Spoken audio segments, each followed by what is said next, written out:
కొరింథీయులకు రాసిన పత్రిక 11వ అధ్యాయం. నేను క్రీస్తును పోలి నడుచుకున్న ప్రకారము మీరును నన్ను పోలి నడుచుకొనుడి. మీరు అన్ని విషయములలో నన్ను జ్ఞాపకము చేసుకొనుచు నేను మీకు అప్పగించిన కట్టడలను లేక పారంపర్యములను గైకొనుచున్నారని మిమ్మల్ని మెచ్చుకొనుచున్నారు. ప్రతి పురుషునికి శిరస్సు క్రీస్తనియు స్త్రీకి శిరస్సు పురుషుడనియు క్రీస్తునకు శిరస్సు దేవుడనియు మీరు తెలుసుకొనవలనని కోరుచున్నాను. ఏ పురుషుడు తల మీద ముసుగు వేసుకొని ప్రార్థన చేయునో లేక ప్రవచించునో ఆ పురుషుడు తన తలను అవమానపరచును. ఏ స్త్రీ తల మీద ముసుగు వేసుకొనక ప్రార్థన చేయునో లేక ప్రవచించునో ఆ స్త్రీ తన తలను అవమానపరచును. ఏలియనగా అది ఆమెకు క్షవరము చేయబడినట్టుగానే ఉండును. స్త్రీ ముసుగు వేసుకొనని ఎడల ఆమె తల వెంట్రుకలు కత్తిరించుకొనవలెను. కత్తిరించుకొనుట అయినను క్షవరము చేయించుకొనుట అయినను స్త్రీకి అవమానమైతే ఆమె ముసుగు వేసుకొనవలెను. పురుషుడైతే దేవుని పోలికయు మహిమయునై ఉన్నాడు గనక తల మీద ముసుగు వేసుకొనకూడదు గాని స్త్రీ పురుషుని మహిమయ్యి ఉన్నది. ఏలయనగా స్త్రీ పురుషుని నుండి కలిగినే గాని పురుషుడు స్త్రీ నుండి కలగలేదు, మరియు స్త్రీ పురుషుని కొరకే గాని పురుషుడు స్త్రీ కొరకు సృష్టింపబడలేదు. ఇందువలన దేవదూతలను బట్టి అధికార సూచన స్త్రీకి తల మీద ఉండవలను. అయితే ప్రభువునందు స్త్రీకి వేరుగా పురుషుడు లేడు, పురుషునికి వేరుగా స్త్రీ లేదు. స్త్రీ పురుషుని నుండి ఎలాగూ కలిగెనో అలాగే పురుషుడు స్త్రీ మూలముగా కలిగెను గాని సమస్తమైనవి దేవుని మూలముగా కలిగి ఉన్నవి. మీలో మీరే యోచించుకొనుడి. స్త్రీ ముసుగులేనిదై దేవుని ప్రార్థించుట తగునా? పురుషుడు తల వెంట్రుకలు పెంచుకొనుట అతనికి అవమానమని స్వభావ సిద్ధముగా మీకు తోచును గదా. స్త్రీకి తల వెంట్రుకలు పైట చెంగుగా ఇయ్యబడిన గనక ఆమె తల వెంట్రుకలు పెంచుకొనుట ఆమెకు ఘనము. ఎవడైనను కలహప్రియుడుగా కనబడిన ఎడల మాలోనైనను దేవుని సంఘములోనైనను ఇట్టి ఆచారము లేదని వాడు తెలుసుకొనవలెను. మీకును ఈ ఆజ్ఞను ఇచ్చుచు మిమ్మల్ని మెచ్చుకొనను.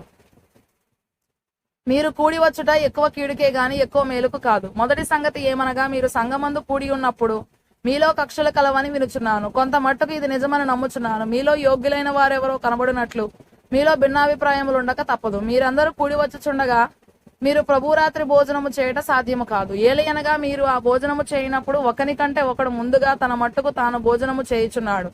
ఇందువల్ల ఒకడు ఆకలి కొనును మరి ఒకడు మత్తుడవును. ఇదేమి అన్నపానములు పుచ్చుకొనుటకు మీకు ఇండ్లు లేవా? దేవుని సంఘమును తిరస్కరించి పేదలను సిగ్గుపరచుదురా? మీతో ఏమి చెప్పుదును? దీనిని గూర్చి మిమ్మల్ని మెచ్చను.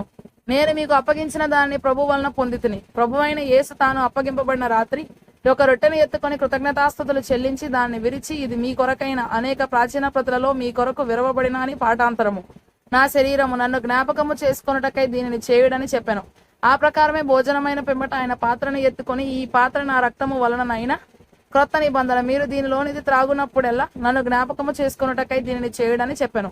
మీరు ఈ రొట్టెను తిని ఈ పాత్రలోనిది త్రాగునప్పుడెల్లా ప్రభు వచ్చే వరకు ఆయన మరణమును ప్రచురించుదురు. కాబట్టి ఎవడు అయోగ్యముగా ప్రభు యొక్క రొట్టెను తినునో లేక ఆయన పాత్రలోనిది త్రాగునో వాడు ప్రభు యొక్క శరీరమును గూర్చి రక్తమును గూర్చి అపరాధియగును. కాబట్టి ప్రతి మనుష్యుడు తన్ను తాను పరీక్షించుకొనవలెను. అలాగు చేసి ఆ రొట్టెను తిని ఆ పాత్రలోనిది త్రాగవలను. ప్రభు శరీరం అని వివేచింపక తిని త్రాగువాడు తనకు శిక్షావిధి కలుగుటకే తిని త్రాగుచున్నాడు. ఇందువల్లనే మీలో అనేకులు బలహీనులను రోగులనై ఉన్నారు. చాలా మంది నిద్రించుచున్నారు. అయితే మనలను మనమే విమర్శించుకున్న ఎడల తీర్పు పొందకపోదుము. మనము తీర్పు పొందిన ఎడల లోకముతో పాటు మనకు శిక్షావిధి కలగకుండానట్లు ప్రభువు చేత శిక్షింపబడుచున్నాము. కాబట్టి నా సహోదరులారా, భోజనము చేయుటకు మీరు కూడి వచ్చినప్పుడు ఒకని కొరకు ఒకడు కనిపెట్టుకుని ఉండుడి. మీరు కూడి వచ్చుట శిక్షావిధికి కారణము కాకుండానట్లు ఎవడైనను ఆకలి కొనిన ఎడల తన ఇంటనే భోజనము చేయవలను. నేను వచ్చినప్పుడు మిగిలిన సంగతులను క్రమపరతును.